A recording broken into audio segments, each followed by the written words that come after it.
100-some people, one American border agent, and we've been told, there's more coming out, where these guns turned up at least 100 crime scenes right here in this country. Exactly.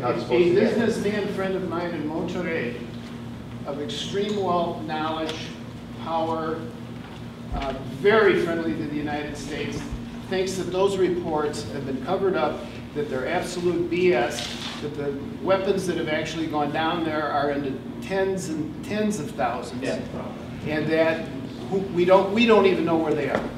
There are, suffice to say, there are real fears that this is bigger than just 2,000 guns, and I think it's also pretty accurate to say that since this came to light, let's just say Eric Holder has not been as forthcoming as he should be. What's going to be done? So there will be investigations. Right now we've got we've got two House committees looking at it. He's supposed to come in front of us again in December, and it's going to get to the point where if they don't supply the answers they need to supply, there will be an independent investigator immediately looking into it. And there should be, because again, based on just what we know, it's outrageous. Yes, sir. The gentleman's had his arm up the whole time.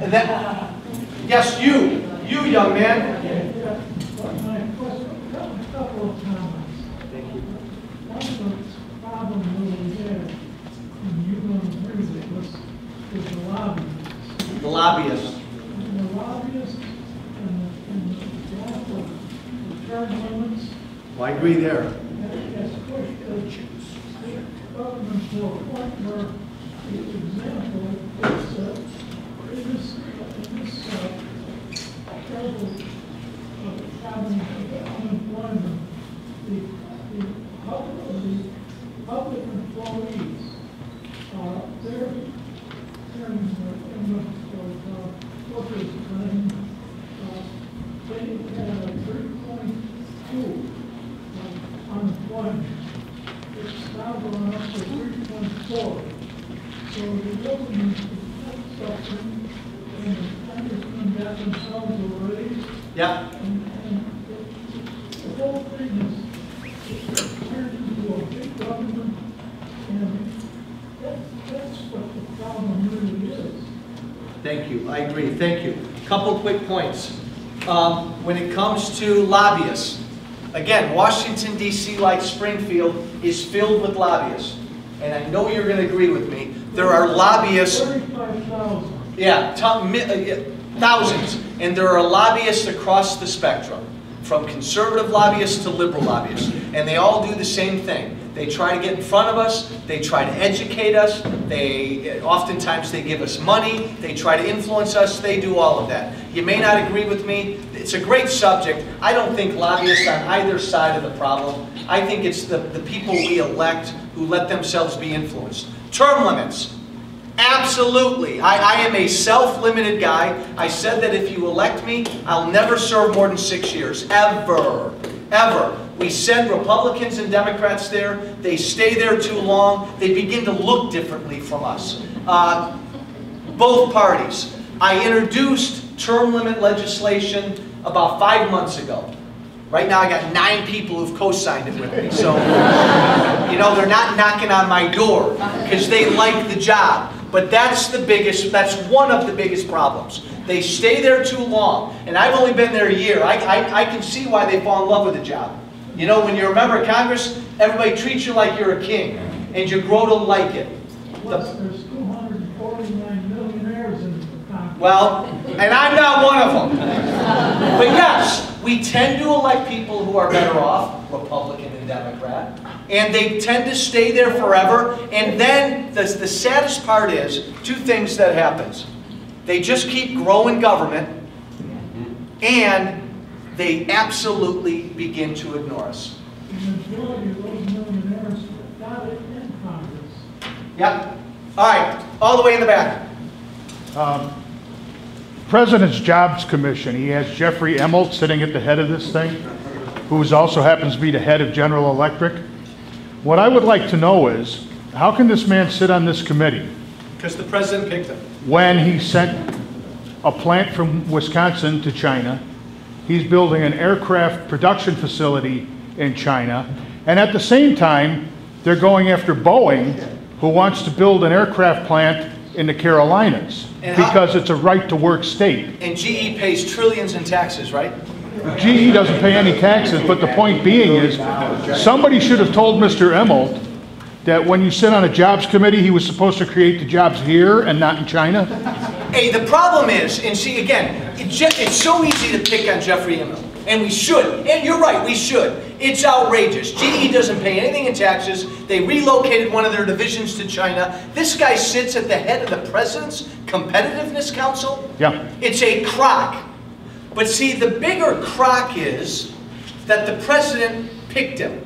Now, beat up on Jeffrey Immelt if you want, but the President picked him. You don't want me to start picking on Mr. Obama? No. The way you pick on the President is the way you pick on me. You either vote for him or vote against him. But what I'm saying is, this goes to the way this President thinks. I say a lot of things about this President. I really believe he has no clue as to how the economy works. No.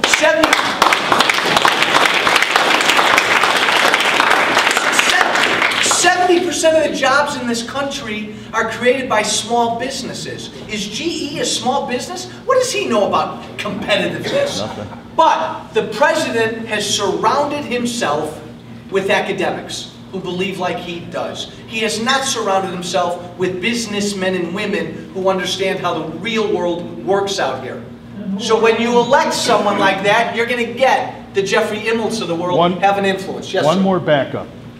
I would like to know why Congress didn't do anything when President Obama decided to take the United Nations lead and have a no-fly zone in Libya. That was supposed to be a no-fly zone, which means, no aircraft flying over. They bombed water facilities, they bombed electric plants, they bombed tanks, they bombed hospitals. This is all through the United Nations, and it makes the American people look very bad.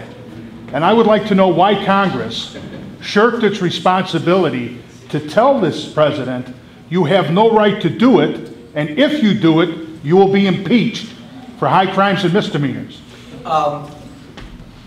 It was actually one of the oddest times of my stay in Congress. I became buddies with Dennis Kucinich.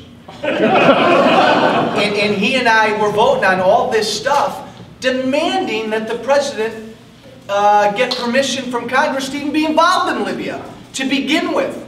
But we just didn't have enough votes in the House to do anything about it. Again, elections matter. This President seems to be much more comfortable putting power in this thing called the United Nations. And there's a big part of me that thinks we don't even belong with the United Nations. Certainly shouldn't be funding the United Nations. The United Nations is an anti-American body. It's an anti-Israeli body, and we should withhold funds until they clean themselves up. Yes, ma'am. Hi, I have a question, Joe, about would you support or would you not support a flat rate tax? Oh. I don't know how anybody feels about Yeah, it. Is that a concession maybe to help with I this? would, if it were up to me, and thankfully this isn't on tape, if it were up to me, we'd blow up this tax code. We would have one simple flat tax. And by the way, folks, it would be a very low flat tax. If not, I'm even open to looking at a fair tax, a sales tax. Anything is better than what we have now. What we have now impedes growth in this country like you wouldn't believe. And you know who it kills? It kills us. It kills the average person. The GEs of the world, the Jeffrey Immelts of the world, Warren Buffett. Warren Buffett. The Warren Buffetts of the world, they don't give a damn what our tax code is because they're immune from it. They can pay all the accountants and lawyers to get away without paying hardly anything in taxes. But we all get hit for it because it's so costly, it's so cumbersome, we've got to simplify it. Now, I do believe, again, not knowing where anybody is politically, I do believe this is something Republicans truly want to act on. And I think if Republicans are in control after next year, we'll have a shot to get it. Yes, ma'am. Welcome. What do you consider middle class? I'm bringing in $990 unemployment. I'm just barely keeping my parents' house going. Thank God for turning 62, getting older, it does pay sometimes. I was able to apply for a reverse mortgage. The only way I'm able to hold on to the house, I didn't want to be added to the homeless people. I respect everyone in this room. Why couldn't somebody from this room knows what it's like to have something taken away? Why does someone always have to be rich to go for the presidency? Why couldn't someone on the street go for it? They know what it's like to be have stuff taken away from them. We know what it's like. We don't know. What's your first name? Suzanne. Give me your hand. Thank you. Thank you. Suzanne makes an amazing point. Look, for those of you who followed my campaign last year, was I the wealthiest guy in McHenry County? No! Do you know how hard it was, Suzanne? You can sit down. Do you know how hard it was for... Oh, you got another point. If God was president, could he straighten out this country? Honestly and truly. Suzanne, you make a great point. Because generally, we tend to elect politicians who come from a different stratosphere than us. It was so interesting to run for Congress last year and basically open my world up and say, hi, my name's Joe Walsh. I foreclosed on a home 3 years ago. I've struggled financially, and just go right down the road. Now, truthfully, it wigged out a lot of people in my party. A lot of the political people said, oh my God. But the man and woman on the street said, yeah, you know what? My brother's been out of a job for 4 years. My uncle lost his home 5 years ago. We get it. We tend to elect people, Republican and Democrat, they're all gazillionaires, who just come from a different place. And the problem is, Suzanne, you nailed it. They don't know what we're going through. I don't believe most members of Congress, certainly the Senate, oh my God, are they out of touch, understand how much America's hurting. Or the media.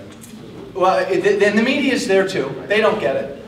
They really, really don't get it. Now, here's what's happening though, Suzanne. This is why I have faith.